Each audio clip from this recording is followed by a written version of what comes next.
implementation of the strategies during a war is of a great vital importance. If the army does not have proper strategies, there is a high chance of disaster. The attacking side is not always superior. Lack of a strategy can create a huge disadvantage. However, armies that have a strategic plan and know the terrain well can use their advantages to achieve great successes. In recent days, Russian army has been paying a serious price for its strategic weaknesses. The Ukrainian army continues to effectively destroy Russian armed forces on the front line, and this shows that the Ukraine is successfully implementing its strategic plans and maintaining its superiority on the ground. So, as it is known, the Ukrainian armed forces are largely in a defensive position on the front line. Although it may seem that the defensive position of the Ukrainian troops may encourage the Russian armed forces, it is clear that this is not a good thing, because even in a defensive position, Ukrainian troops are able to maintain their superiority over the Russian troops. In recent events,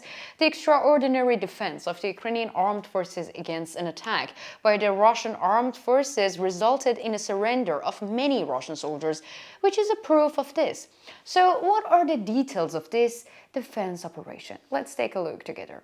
My dear Pioneer viewers, we continue prepare our reports on Russia-Ukraine war to you, so don't forget to subscribe to our channel and turn on notifications so you don't miss our daily reports. You can also support me and my team by using the super thanks button below the videos.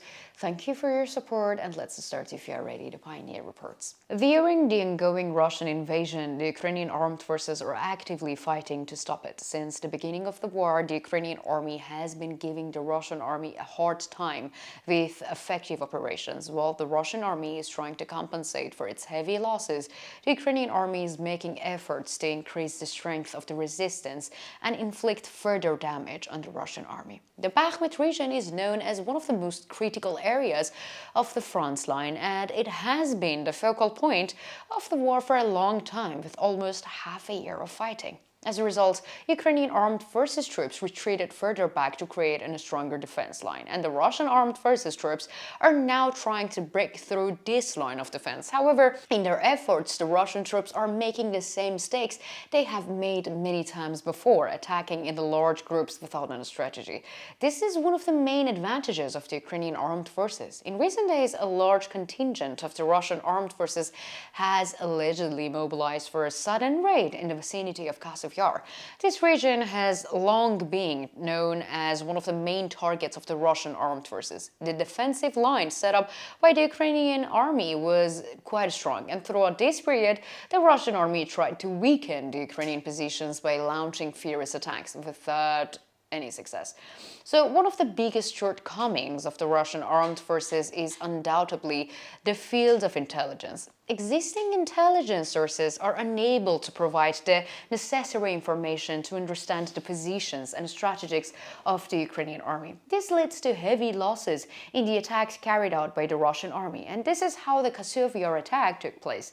The units of the armed forces of Ukraine were aware of the Russian military offensive and therefore had the advantage in the conflict zone. So the units of the Russian armed forces aimed to capture the Ukrainian positions in Kharkiv by advancing on three different fronts. However, the Ukrainian army was prepared to meet the Ukrainian army by setting ambushes.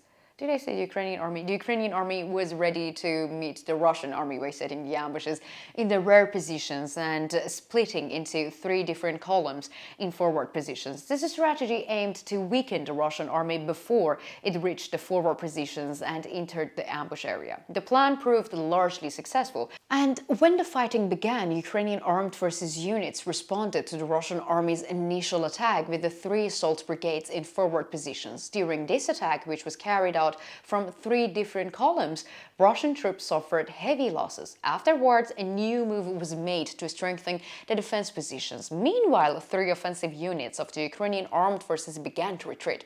After this retreat, the Russian armed forces troops began to think that they had won a victory. However, the reality was different, of course, because the Ukrainian armed forces units were luring the Russian troops into a huge trap, and the Russian troops, unaware of what is this, began to advance with joy. The Ukrainian army stopped advancing when it reached the second line of defense. This point was a narrow strait, and Russian troops were trapped there. During the fighting on the second line of defense, Russian troops suffered huge losses, and many Russian armored vehicles were destroyed in this area, and many Russian soldiers lost their lives. Having achieved the set goal, the Ukrainian armed forces began to retreat. Now the aim was to trap the Russian troops at the main ambush point. Even after passing through the pass, the Russian soldiers continued to advance without detecting any problems in the surrounding area. Meanwhile, Ukrainian soldiers quickly retreated and waited for the traps to be activated. The Russian soldiers advancing with a large group ran into a main obstacle. They suffered heavy casualties as the mines exploded, and the complexity of the situation and the fast-moving events required quick decisions on both sides. The Russian soldiers' carelessness in the crossing provided Ukraine with an opportunity it had been waiting for, facilitated the activations of the ambushes. This tactical maneuver put the Russian troops at a great disadvantage, and the Ukrainian soldiers then launched a furious rocket launcher attack. During this attack, Russian soldiers were in a large group, and which led to the destruction of many Russian soldiers. Casualties were mounting rapidly, and according to reports, Russian soldiers asked their commanders for permission to stop the attack, but this request was not granted. The Russian soldiers were trying to survive inside a meat grinder. As the hours passed, the condition of the Russian soldiers deteriorated, and eventually they were trapped in the narrow space. They had no chance to resist any longer. In addition, the casualties during the fierce fighting were too high, and they could not withstand any more attacks.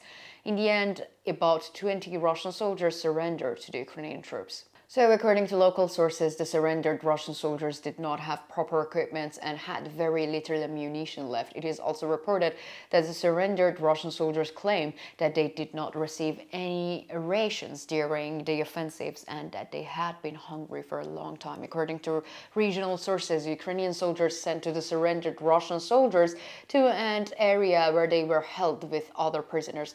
The surrendered soldiers are reported to be in a good health and we will be interrogated shortly, and the Russian army is again facing heavy losses. It remains unclear whether the Russian war leadership will take any action in this situation.